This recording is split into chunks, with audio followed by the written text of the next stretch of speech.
This episode contains discussions of suicide that may be distressing to some listeners. Listener discretion is advised. Hello, my name is Chrissy Champagne. You are listening to Residue, a true crime podcast dedicated to keeping you paranoid. Residue is not just another true crime podcast, but a necessary tool for those who want to understand the dangers lurking in the real world. Residue is created, hosted, edited, researched, and produced by me, Chrissy Champagne. If you would love to help out the show, the best thing to do would be hit that follow button and also leave a 5-star review. If you do leave a 5-star review, I will be mailing out cute little stickers and thank you notes because I do appreciate you all so very much. Just shoot me a DM and a follow on Instagram at Residue Podcast, Facebook Residue, a true crime podcast, and on TikTok you can find 2 accounts. We have Residue Podcast for all the true crime lovers and Unlocking Your Memory, Champagne Chrissy. That is just a little something for all of your Gen X, 80s, 90s nostalgia needs because let's be honest, you guys, I cannot handle true crime all the time. You are about to listen to a story that is going to piss you off beyond belief. This is the story of Joe Cinque's murder and the friends who just sat there and let it happen. As always, listener discretion is advised. On the evening of October 20th, 1997, a group of friends, many of them law students, gathered for a dinner party. They brought wine, they brought laughter, and they brought with them a terrible secret. The hostess, Singh, had made her intentions known to this group of friends. She planned to kill her boyfriend, Joe Cinque, not in a fit of rage or a moment of madness, but methodically, carefully, over the course of several days. And some of the guests had already heard her talk about this. Some had even seen the drugs that she was going to use to kill her boyfriend, and yet they still came to the party. They sat, they ate, they smiled, toasting their little red wine glasses, and Joe was the only one unaware of this plan. How do you even wrap your brain around this situation? Everyone that came to that dinner party knew the plan. And yeah, some of them probably brushed it off as a joke, but some of them believed her and they stayed anyway. Okay, maybe they didn't believe she was serious. Maybe they thought, whatever, she's just always so dramatic. She's never going to do something like this. And maybe some of them just didn't care. But either way, they ate, they drank, and they watched this night unfold. A night that was supposed to kill one of the people present at the table. And they did nothing. And you know what? They came back a second time for a second dinner party. Because this bitch fucked up the first time. And you know, the part that's so hard to comprehend and wrap your head around is that these people still walk among us. These could be coworkers, parents, neighbors. These people once sat at this table and they stayed silent. And this story is not just about murder. It's about the people who watched it coming and did nothing. So, what led up to this disastrous night? Giuseppe Joe Cinque was the kind of person who made you feel instantly at ease. The eldest son of Italian migrants, Maria and Nino Cinque, Joe was raised in Newcastle, a coastal city in New South Wales, where he thrived as a child. Joe was bright, studious, always willing to lend a hand. He loved spending time in the family garden, and when he wasn't helping out at home, he was likely deep in a book or talking someone's ear off. Joe was an extrovert. He loved meeting new people, and he never had a bad word to say about anyone. Joe is the type of person who never sought out confrontation. He could be friends with anyone, and people just flocked towards Joe. He was a glowing, amazing person with a great aura. Joe was the first person in his family to graduate from university. He graduated with a degree in civil engineering. Articulate and confident, Joe was going places, and in 1997, at just 26 years old, he moved to Canberra to start a new job. And this was a move not only driven by career ambition, but by love. Singh was born in 1972, the daughter of two doctors. She was bright, ambitious, and from an early age, someone who needed attention like oxygen. Like, Anu was used to being the center of attention in any room, and in her mind, you know these kind of people. Anu thinks that she is the main character wherever she is, wherever she goes. She constantly needed attention. Anu was accepted into ANU in 1991 to study a double degree in economics and law. At first, in university, she battled depression and she had to take a break. So she left school and then returned in 1992. And this is when she met a fellow student named Simon Walsh, and she started dating Simon. Now, it is said that this was a passionate relationship, but it was also a volatile one. They fought all the time. And so when Anu met Joe, the relationship with Simon ended, and very quickly she shifted into this new dynamic with Joe. And at first, Joe's friends were like, yo, he is in love. My good God, he is acting so enamored by Anu. And I mean, she was confident, beautiful, intelligent. These two seemed like a power couple. But gradually, the dynamic began to feel off. And Joe, who used to be this extroverted, friendly guy, that started to fade into the background because Anu dominated conversations and dominated the presence in the room. She just was obsessed with how others saw her, especially men, and she often demanded reassurance of her desirability, like constantly. She needed Joe to constantly tell her how hot she was, how skinny she was. And if she wasn't going to get it from Joe, she was going to try to get it from every other man in the room, no matter where she was. And especially at dinner parties, Anu would dominate the conversations. And Joe's friends and family remember that she would often say some weird and troubling things. They remember her asking questions about the afterlife, which that was fine, but the way that she would speak about it, she wouldn't let anyone else talk. She had to control everything that was being said, so everyone else was just sitting there listening to her. Then at one point, she would bring up shit like her past relationships with her ex, and I believe she was talking about Simon Walsh, describing him as this person that was so emotionally close to her that it was, quote, almost incestuous. She said this to her new boyfriend's friends and family. And at times they realized that Anu often seemed paranoid. We do like to stay paranoid around here, but not like her. I mean, Anu came off as completely unstable to Joe's friends and family. And this was very concerning. His parents were deeply concerned, especially Joe's mother, Maria, who even started calling Anu the devil.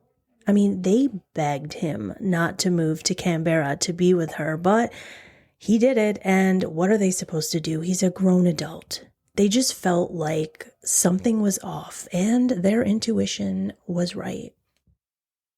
As Joe's friends and family are slowly watching him change while he is in this relationship with Anu, by October of 1997, Anu had become obsessed with the idea that she was dying from all of these mysterious illnesses.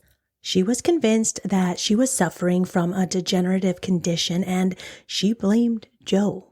Now, these two already have all of this stress on their relationship, and she starts to focus on the fact that she has an eating disorder, and Joe had mentioned, now this is Anu's words, Joe had mentioned once, well, why don't you just take Epicap? And I know I say that word wrong, probably deal with it, but Joe would tell her to take that because that will make you throw up. And she said that since Joe said this to her, that made her feel unattractive, ugly, because Joe's telling her that she should probably throw up after she eats. Now, according to Joe's friends and family, he never said this. He would never say something like that. But this is the excuse that she is using. She also says that she thinks that she has a neurological disorder. So she keeps going to the doctors. She wants to be validated, and the doctors keep telling her, girl, nothing is wrong. You're fine. Which is only making her more upset. All of these bizarre health issues coming from this attention-grabbing person, was this real? Did she really believe she had these illnesses, or was this just another dramatic scene in her little main character life?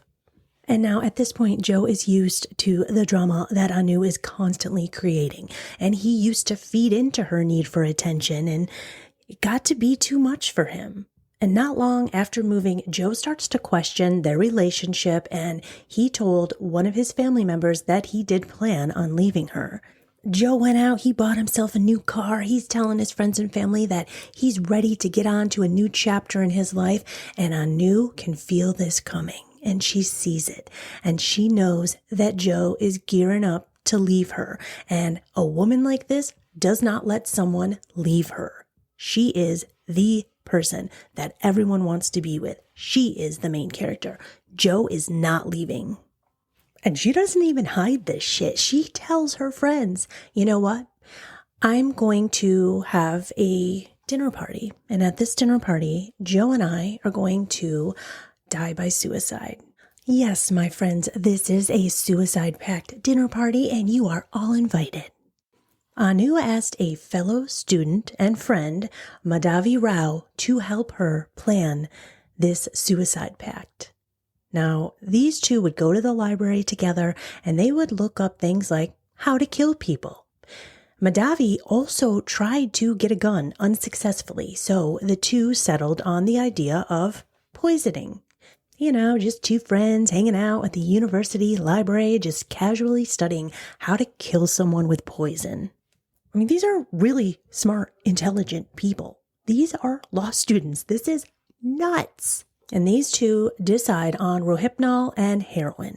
And being the dedicated student that she is, the devil decides to go talk to people who use heroin, and she learns how they get it, how they take it. She took lessons on how to inject it. She acted like she was learning a brand new skill. And then she went and planned her dinner party. So all of these guests that are arriving to this party, they know that the concept of the party is a farewell dinner. So this is a guest list of people to enjoy a farewell dinner for two people who made a suicide pact and decided that they would die by suicide, except for the fact that one of those people did not know that this was happening. It is October 20th, 1997. The guests gather at Anu and Joe's house, and Joe still knows nothing about the pact. This is the creepiest shit I have ever heard. So the dinner is winding down. The guests are having some coffee, and Anu spikes Joe's drink and laces it with Rohypnol. He passes out right at the table, and the guests, they say, okay, it's time to leave. And this is when Anu tried to inject him with heroin, but the dose had coagulated and it didn't work. So Joe survived.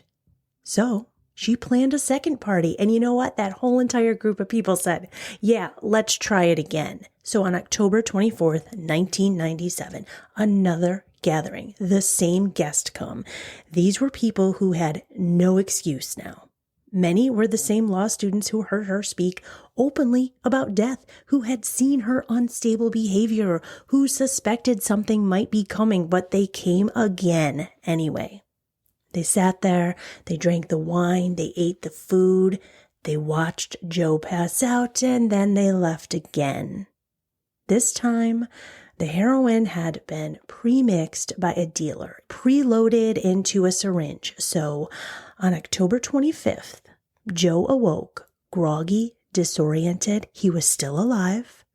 But on the morning of Sunday, October 26th, as Joe lay unconscious in bed, Anu injected him with heroin again. And this time, Joe would not wake up. And in the morning, October 26th, Sunday, 1997, Anu just sits there. Doesn't help Joe. He's there laying unconscious in the bed. She begins calling her friends, and not to ask for help, but just to talk. That is until one of her friends tells her, "You are a selfish bitch if you do not call an ambulance right now." So she does call for help. This is at 12:10 p.m. when she finally calls for an ambulance, and she gives them the wrong address and the wrong name. She calls herself Olivia on the phone. She tells the operator, "I have a person potentially overdosing on heroin." Lady who injected it into his arm says, "Potentially." When help arrived, Joe was already gone. The thing about heroin is that you can build a tolerance to heroin. So for someone who never used it, this would be deadly. Heroin causes extreme drowsiness. Your body responds by trying to violently reject this substance that it doesn't recognize. The use of heroin in someone who doesn't have experience using it can cause nausea, vomiting, a depressed heart rate, convulsions, and coma. Joe aspirated vomit into his lungs. He choked to death. He suffocated to death.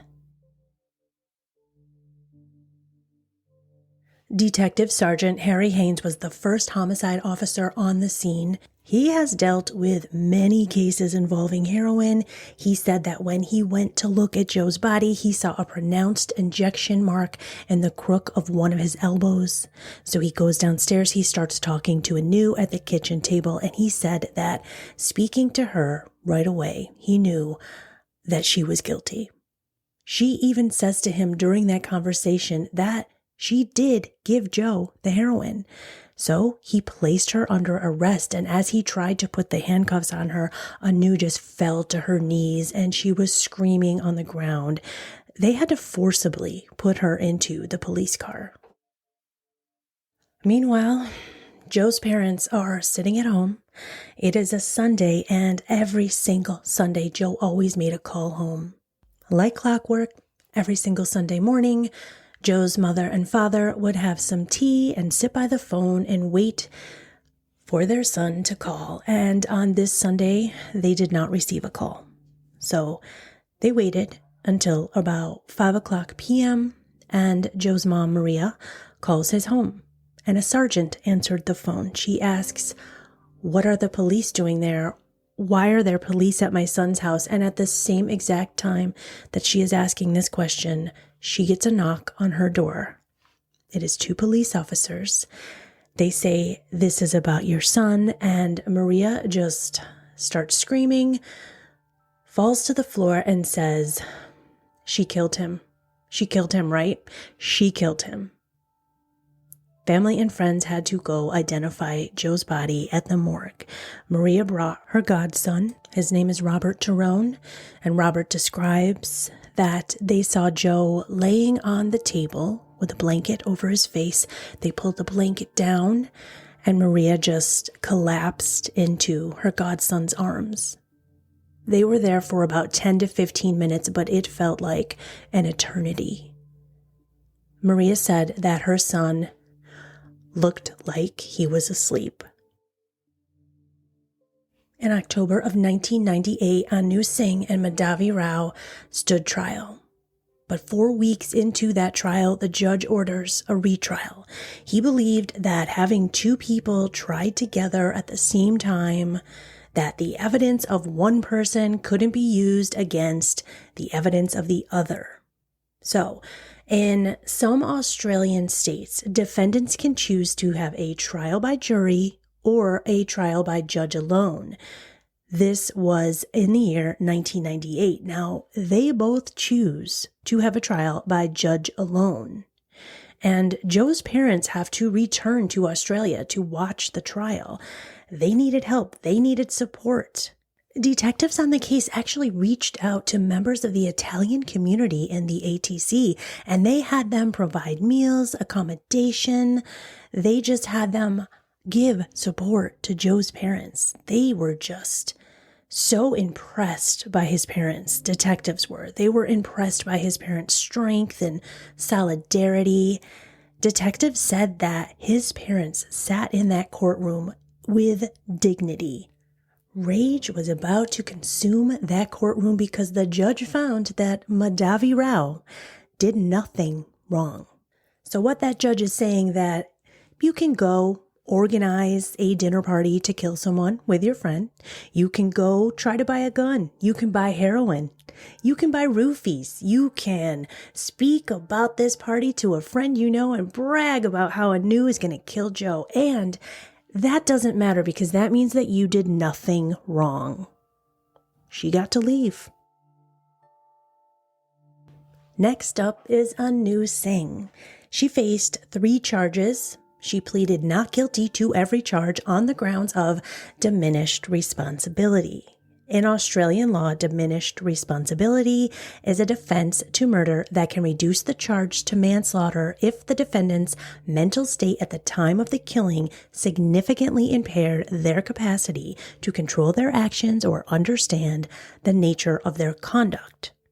One of the strongest pieces of evidence in this case was the fact that a friend testified that Anu used to tell her, "It isn't hard to convince someone that you are insane." And during the trial, in the courtroom, Anu would put on a show.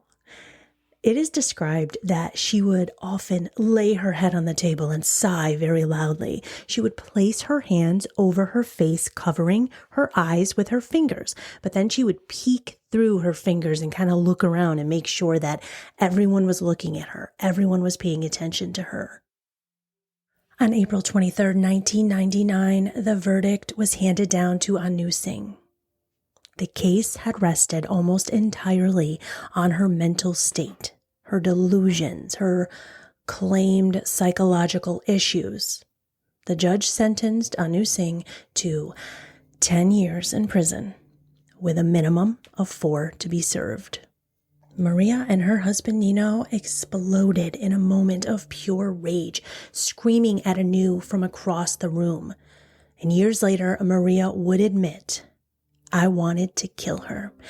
I started to cry and I wanted to kill her." Detective Harry Haynes, who worked this case, described the courtroom proceedings with brutal honesty. He said, "The trials are clinical and the law is cold." And it was. In October 2001, Anu Singh was released from prison after serving just 18 months. And if that doesn't make you mad, she later earned a doctorate in criminology and law. Public outrage over the case led to a significant change in the Australian Capital Territory's legal system. Homicide cases could no longer be heard by a judge alone.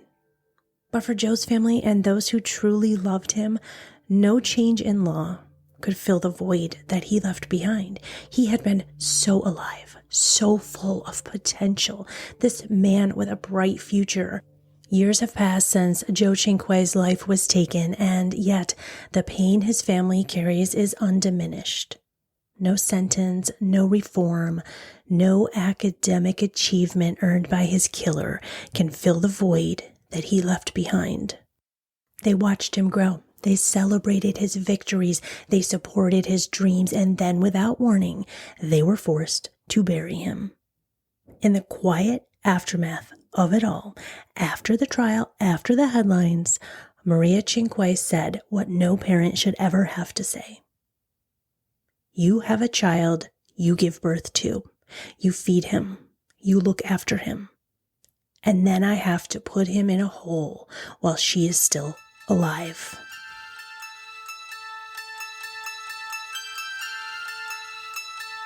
Until next week, stay safe and stay paranoid.